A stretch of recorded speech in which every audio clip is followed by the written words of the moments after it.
to call it off because of an excess of electricity in the air, i.e. thunderstorms, which have been incredibly dangerous. We've got no weather problems right now, but don't forget this is an incredibly small window of opportunity. We're talking barely a minute for this rocket to take off, so everything just depends on the next 36 seconds and counting.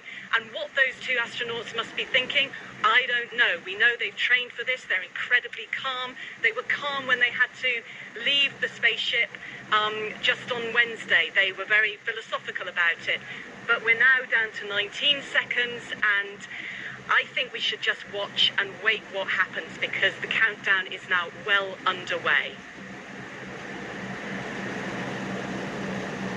Falcon 9 is in startup. Dragon is in countdown. FTS is armed for launch.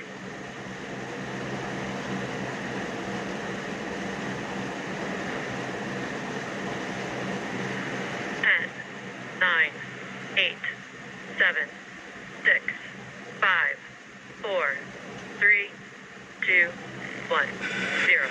Ignition. Liftoff of the Falcon 9 and Crew Dragon. Go NASA. Go SpaceX. Godspeed, Bob and Doug. America has launched. So rises a new era of American spaceflight, and with it the ambitions of a new generation continuing the dream. 20 seconds into flight, stage 1 propulsion is nominal.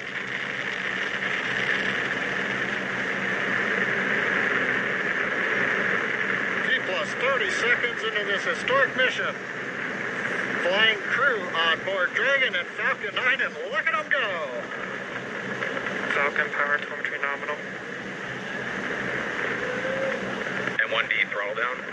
We're throttling down to get ready for the period of maximum dynamic pressure.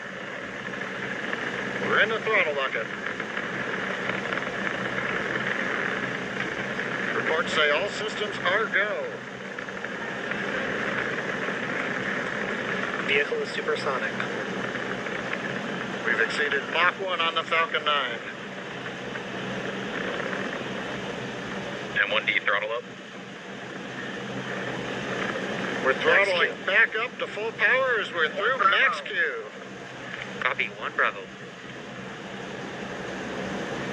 And we heard that 1 Bravo call out. That's just the second abort zone that they're in. They'll continue to be on this until the first stage has done its job and they switch over to the second. At this point, Bob and Doug pulling about 2.3 Gs, 2.3 times the Earth's gravity, already moving at over 1,500 miles per hour. We've heard the call out for MVAC engine chill. That's getting the MVAC engine ready to light. That'll come at about 2:44 into flight. Right now, everything continuing to look good. Next major event coming up is going to be the triple. We'll have main engine cutoff of the 9 first stage engines, stage separation, and then ignition of the second stage engine to continue to carry astronauts into orbit. Coming up in about 20 seconds. M1D throttle down.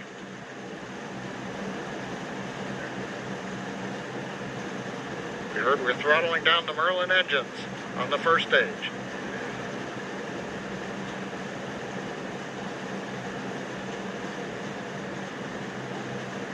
And we have Miko. Miko. Falcon stage separation confirmed. Falcon 2 Alpha. MVAC ignition.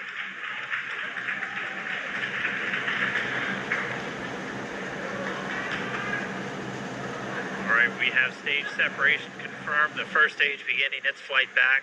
The second stage being powered by that single Merlin 1D vacuum engine has ignited and is now carrying Bob and Doug into orbit. So they're going to continue under the power of this second stage. Stage 2 propulsion is nominal.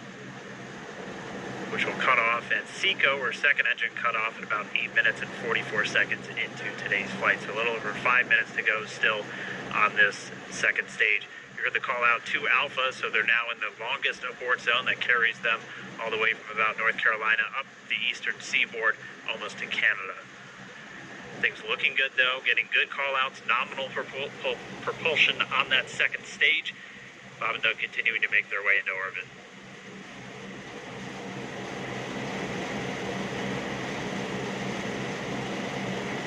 Dragon SpaceX, nominal trajectory. Acquisition of signal, Bermuda. SpaceX Dragon, nominal trajectory. All right, here in nominal trajectory, so Dragon pointed in the right direction, continuing to make their flight uphill. Heard acquisition of signal Bermuda. That's one of the other ground stations that they're using to get telemetry and data back from this spacecraft. Stage 2 propulsion is still nominal.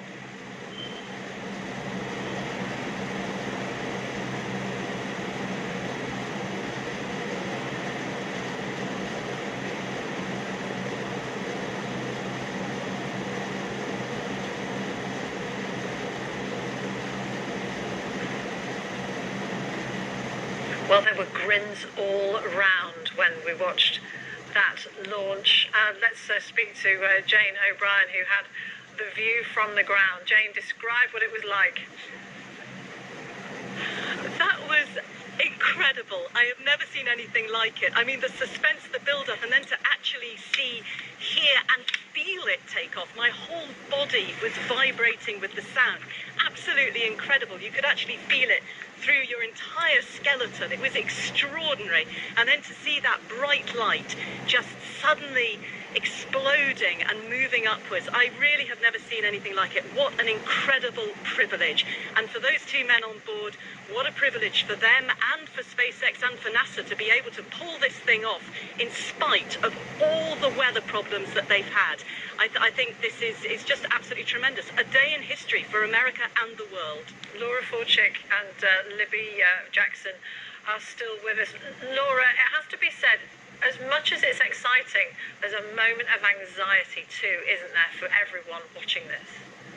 Oh, absolutely. I've seen several shuttle launches in person, and even from a distance, you are cheering them on and both praying and hoping the best for them, that nothing goes wrong. And at this point, it just looks amazing. And of course, you never know what could happen in the future during a mission. Something could still go wrong, but from this end, it looks beautiful. It does. And Libby, you never tire, do you, of seeing the Earth from that perspective? Never indeed. I've been looking at the pictures, and it's amazing what modern technology allows us to see with these rocket launches. I've been watching them for many years. We're going to see in a little while the landing of the first stage back in Florida, and you can see the pictures of it Earth coming back towards it. It's all beautiful, but there are still about 4 or 5 minutes till they reach orbit, and as I said, until they get there, until they're safely in orbit and on their way to the International Space Station, I'm still just watching everything very closely, so we sort of keep seeing if it all keeps going okay. I think that President Trump is speaking. We might be able to listen in. We knew that he was heading down to Florida. Let's see if we can hear him. And real talent, real genius. Nobody does it like us. So it's great to have this whole program back, and it's just the beginning. It's just the beginning. We have many more things to come. It's a lot of jobs. It's a lot of technology. You know, we have Space Force now.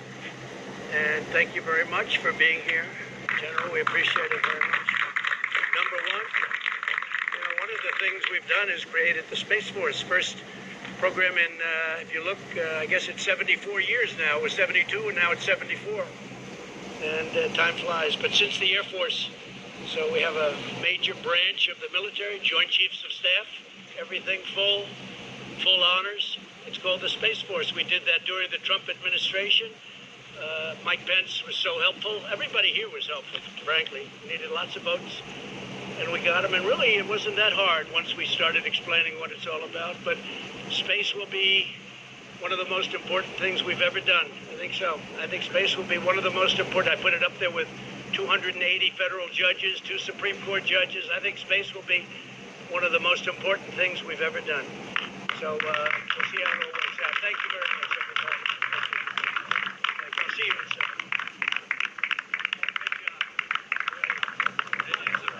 Very proud President Trump there, claiming it for the Americans, of course, but Laura, this is very much a cooperation between a whole range of people and nations. An international effort going forward with not only the International Space Station, which is already international, but also Artemis. And of course, Space Force has nothing to do with NASA or this current mission.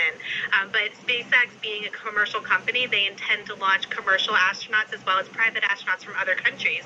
And the next mission, they have a Japanese astronaut on board to launch with the Americans to the International Space Station.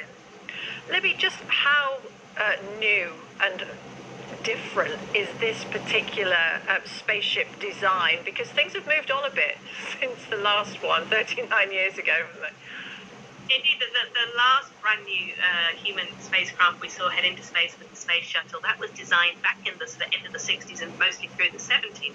So this really is brand new. It looks like something out of a sci-fi movie. And I do think SpaceX have had one eye on that, but absolutely everything has been designed with function and safety first.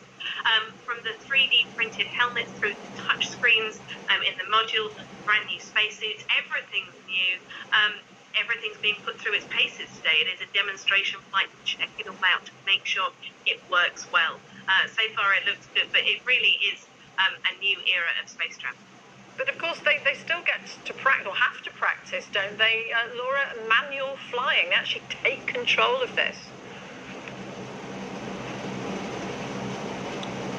As Lydia said, they've both flown twice before, and although there is a lot that's automated, there's also a lot for the astronauts to do, both on launch and, of course, with docking coming up in 17, 18 hours, and then, of course, coming back. There's always plenty for astronauts to do. Yeah, 19 hours of flight, lots to do on board, but they also need to get some rest. Let's watch the launch again. 3, 2, 1, 0. Ignition. Liftoff of the Falcon 9 and Crew Dragon. Go NASA, go SpaceX, Godspeed, Bob and Doug. America has launched.